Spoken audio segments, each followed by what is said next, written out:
سر آگے میں وہ کلام ڈائریکٹ شروع کر رہا ہوں. راز ہستی کو تو سمجھتی ہے اور آنکھوں سے دیکھتا ہوں میں. صحیح. اب دل نہ ایڈریس کر رہا ہے عقل کو، یعنی یہ کنورسیشن چل رہی ہے. سمجھتی تو ہے جی سر، جی سر، لیکن دل کہتا ہے کہ میں تو آنکھوں سے دیکھتا ہوں اس کو. آہا کیا تو سر یہ بتائیں کہ کیا دل کی آنکھیں ہوتی ہیں؟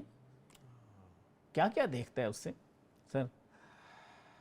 آنکھ جو دیکھتی ہے لب پہ آ سکتا نہیں. ہاں میں بے حیرت ہوں کہ دنیا کیا سے کیا ہو جائے گی، سے کیا ہو جائے گی. یہ تو ان کی آنکھوں کے کمالات ہیں. اور آپ کا جو سوال ہے وہ دل کی آنکھوں کی بات ہے.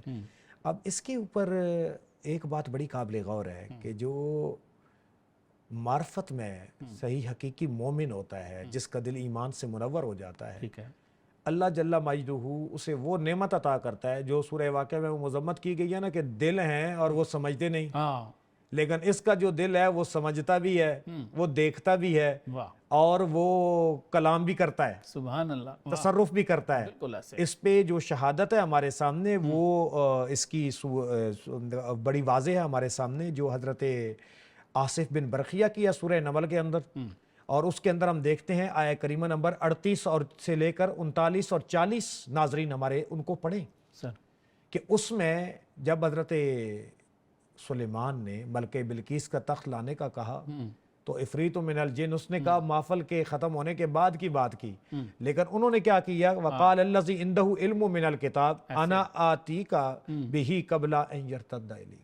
ایسے اس سے قبل کہ آپ کی آنکھ جو ہے وہ پلک جھپکے، اس سے پہلے میں ان چیزوں کو لے کر آ جاؤں. فلما رآہ مستقرا عنده، جب انہوں نے دیکھا تو وہ چیز وہاں پہ موجود تھی. تو یہ اس میں تو دو باتیں آ گئی ہیں. نہ صرف دیکھنا آ گیا ہے قلب کا، دیکھا تو اس میں لانا پھر وہ بھی تصرف بھی ہے.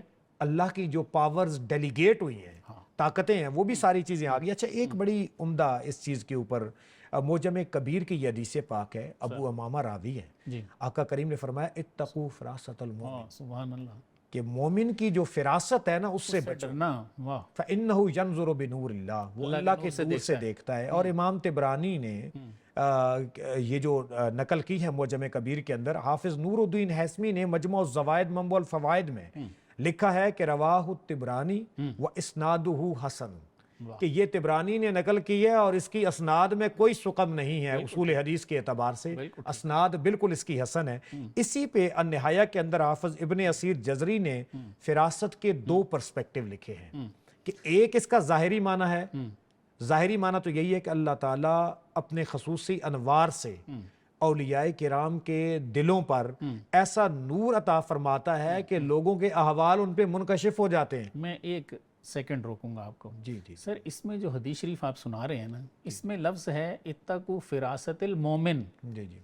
تو آپ صلی اللہ علیہ وآلہ وسلم کا دیکھنا تو بے شمار احادیث نبویہ ہیں جہاں پہ ہمیں سمجھ آتی ہے. جیسے آپ نماز کے لیے کھڑے ہوتے تو آپ فرماتے صفو صفوفکم فإنی أراکم من وراء ظہری، صفیں درست رکھا کرو، ہمیں پیچھے بھی نظر آ رہا ہوتا ہے. تو آپ اسی بصیرت سے ہی تو دیکھتے، مڑ مڑ کے تو نہیں دیکھتے تھے. آپ اس سے بھی دیکھتے تھے. سر یہ تو دنیا میں ہے، آپ حوض کوثر کو بھی فرمایا میں دیکھ رہا ہوں. بالکل صحیح ہے، بالکل صحیح ہے. میں ایک اور طرف اشارہ کر رہا ہوں. جی جی جی. آپ نے جو لفظ ارشاد فرمایا وہ ہے اتقوا فراست المومن. فراست المومن، تو مومن میں صرف انبیاء تو نہیں ہیں. بے شک. اس کا مطلب ہے امت میں بھی مومن تو ہوں گے. بالکل بالکل. یہ کون سی جگہ ہے جہاں لکھا ہے کہ جی قیامت تک کسی نے مومن نہیں ہونا اب؟ بے شک. تو اس کا مطلب ہے ان کو بھی یہ نام ملے گا سر. بے شک ان کو بھی یہ نام ملے گا. وہ جو بلکہ حضرت اقبال نے تو خود ہی جو اپنے کلام میں کیا کہ ہر کے عشق مصطفیٰ سامان اوست، بار بر در گوشے دامان اوست. اور اس کے بعد جو ہے وہ یہ بھی جانتے حضور کے بارے میں کہا کہ معاف صدور والی، ٹھیک ہے، آپ ان چیزوں چشم تو، کہ آپ کی جو آنکھ ہے وہ کیا جانتی ہے کہ کیا میرے سینے کے اندر موجود ہے. تو رسول کریم صلی اللہ علیہ وسلم کے اس واسطہ کے ساتھ ہم اس چیز تک پہنچتے ہیں کہ جو لوگوں کو آگے نور نبوت کا فیضان ملتا ہے وہ چیزیں آگے آتی ہیں. اور اسی پہ آپ نے فخر کا بھی اظہار فرمایا. اس چیز پہ نہیں فرمایا فخر کا اظہار کہ میں انبیاء کا سردار ہوں یا کل کو حمد کا جھنڈا میرے ہاتھ میں ہونا ہے. آپ نے جس چیز پہ فخر کا اظہار فرمایا ہے وہ یہی نعمت ہے. اچھا نور وہ دیکھنے والی بات آپ نے کی، شب معراج النبی صلی اللہ علیہ وسلم جب اللہ کے قرب میں حضور تشریف لے گئے، پہلی بات تو یہ ہے کہ اللہ کی ذات کے جلووں کو آپ نے دیکھا. اور دوسری بات یہ ہے کہ وہاں فرشتوں کا تذکرہ ہوا اور پوچھا کہ اے میرے محبوب یہ فرشتے کیوں الجھو کر رہے ہیں؟ اور عرفات تو کہہ رہے ہیں نا حضور کی بارگاہ کے قریب وہ تبرک کے لیے آ رہے تھے کیونکہ آپ رحمت للعالمین تھے. ایسے ہی لما یختصم الملأ الاعلیٰ، اور آپ نے فرمایا لا عالم، مجھے نہیں پتا. اب محبوب کہے کہ مجھے نہیں پتا، اور محب نے کیا کیا؟